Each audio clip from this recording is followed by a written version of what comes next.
Hello friends, welcome back to VOWIAS. Welcome to the discussion on daily MCQ. Today is 18th of January 2022 and now we are going to discuss 5 MCQs based on the current affairs.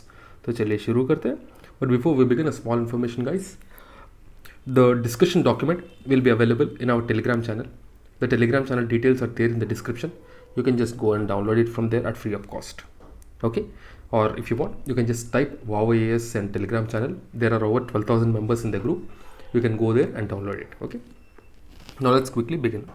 First question: samarium, lanthanum and europium, which are sometimes seen in the news, is related to A. rare earth metals, B. new species of balsams, C. new variant of COVID, and D. new species of green pit viper discovered from Arunachal Pradesh. So this was in news recently, so that's why we asked this question. The correct answer is A. rare earth metals. Rare earth metals is the correct answer. So these type of questions sometimes it might come in UPSC also, because these days we are seeing the unconventional pattern of UPSC, right? So recently a law has been proposed in US which is aiming to end China's alleged chokehold of the rare earth metals. The rare earth metals are 17 metallic elements. They include 15 lanthanides on the periodic table plus scandium and yttrium. So all the 17 rare earth metals are given here. You can just pause and go through it. The rare earth metals basically are the essential part of many high-tech devices. China tops in the list for the mine production and reserves of rare earth metals with about 44 million ton. After China, it is Vietnam and Brazil. Okay. Now let's quickly go to the second question. Consider the following statements regarding Siachen Glacier.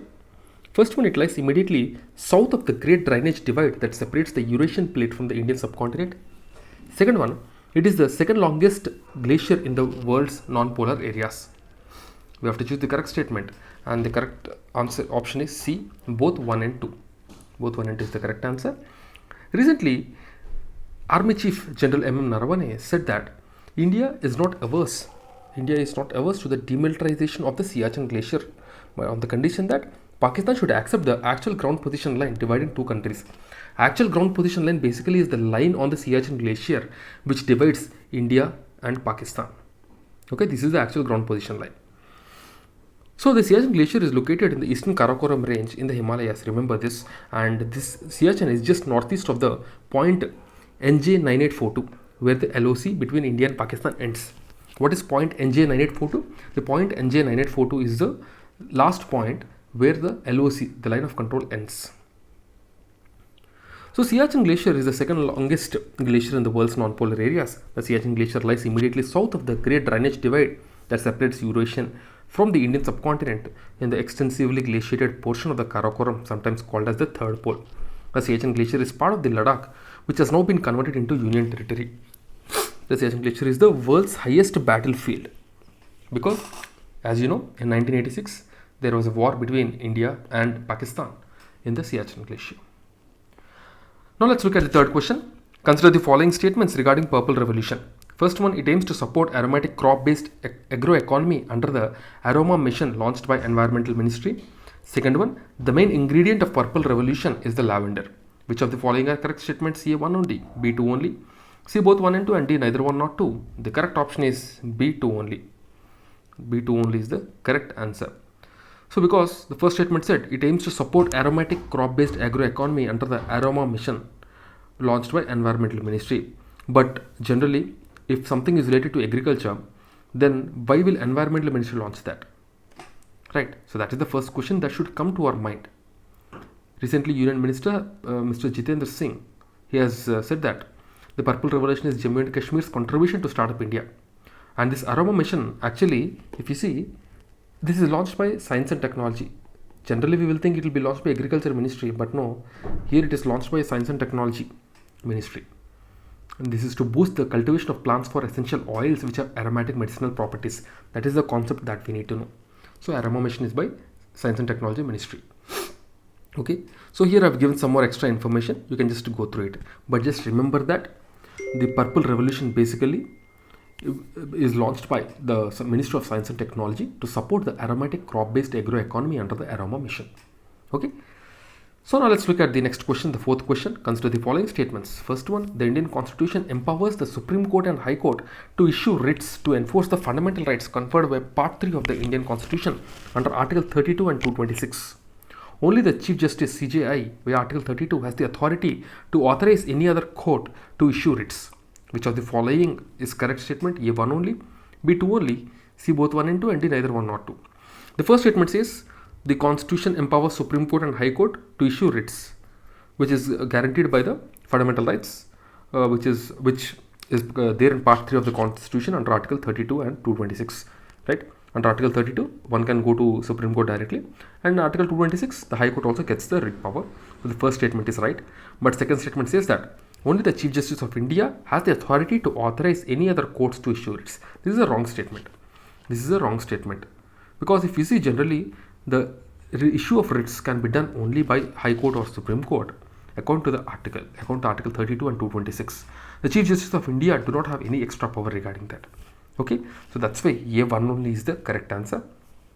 Recently, the Supreme Court said borrowers aggrieved by proceedings initiated under the SARFAESI, the Securitization and Reconstruction of Financial Assets and Enforcement of Security Interest Act 2002 by the bank or asset reconstruction companies, have to avail the remedy under the law, and no writ petition would be maintainable.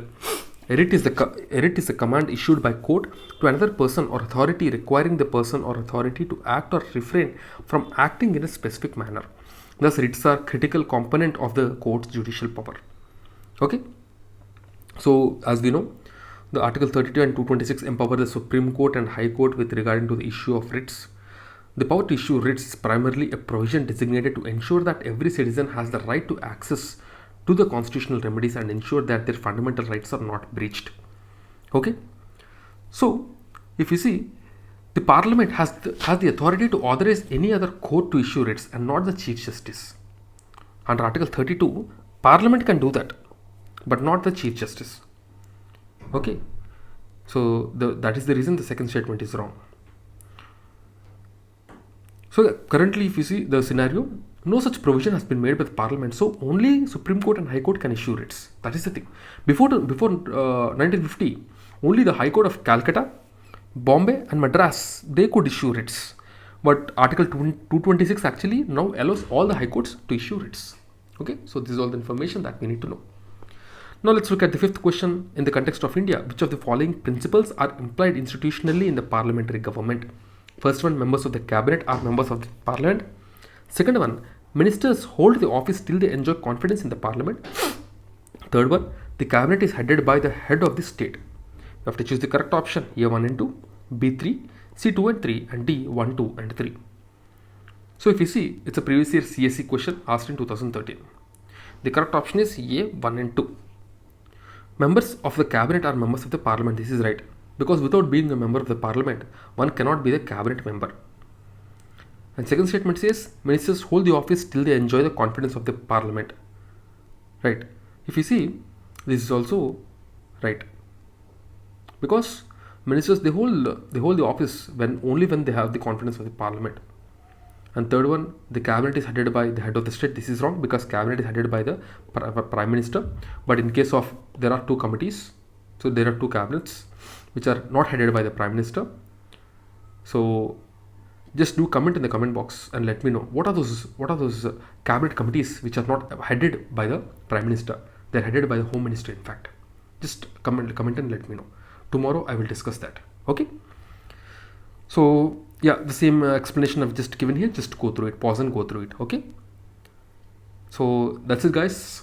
These are the 5 questions for the day. Before I leave, a small information. You can download or you can subscribe to Vision Monthly Magazine from Jan 2021 to May 2022 at just rupees 499. So do hurry up and subscribe to this summary. Okay, because as you know, the prelims is coming and these summaries will play a crucial role for you to revise your current affairs thoroughly. So do subscribe to it. So that's it, guys, from my side. I'll see you again tomorrow with 5 more MCQs. Till then, keep studying and stay tuned. Jai Hind.